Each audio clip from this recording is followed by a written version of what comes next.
എനിക്ക് പെണ്ണ് ആരെ പറയാ പോലെ എനിക്കൊരു പ്രശ്നമൊന്നുമില്ല. കാരണം അപ്പനെ പോലെ അല്ല ഞാൻ. അച്ഛൻ തന്തേക്കാൾ മോശം. കാരണം അപ്പനും അമ്മയും മുഖാമുഖം നിക്കണേണ് കണ്ടോ ഗൈസ്. മോനെ നീ നിന്റെ അച്ഛനെ പൂശിയ പൂശും. മക്കളായ അച്ഛന്മാരെ പൂശും, തല്ലും, ശാസിക്കും.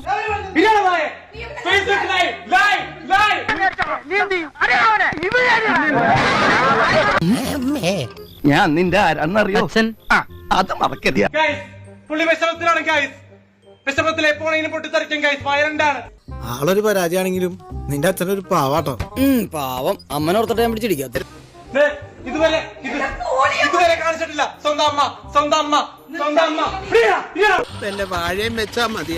എന്നിട്ട് സ്വന്തം അമ്മ മുഖാമുഖം. എടാ പറയുന്ന നിനക്കില്ലേലും കേൾക്കുന്ന എനിക്കില്ലടാ ഒരു ചളുപ്പ്. അമ്മേനെ കാണിക്കണം. കാരണം അമ്മേനെ ഉപദ്രവിക്കുന്നു ഗൈസ്. അമ്മേനെ ഉപദ്രവിക്കുന്ന ഗൈസ്. ഈ കുരുത്തം കെട്ടവനെ കൊണ്ട് ഞാൻ എന്താ ചെയ്യേണ്ടത്? അമ്മാവൻ കാര്യമായിട്ട് ചെറിയുന്നുണ്ടല്ലോ ഗൈസ്. കണ്ടോളൂ, സ്വന്തം അമ്മയെ ഉപദ്രവിച്ചിരിക്കും. തല്ലി പിടിച്ചിരിക്കുകയാണ് ഗൈസ്.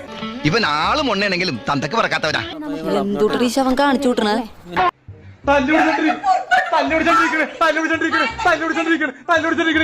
സംഘടന തുടങ്ങിയിട്ട് കുറച്ചു നേരമായി. ഞാൻ കുറച്ച് ലേറ്റ് ആയി. ഇനി ആരും സൂത്രം കാണിച്ചു കേട്ടാ.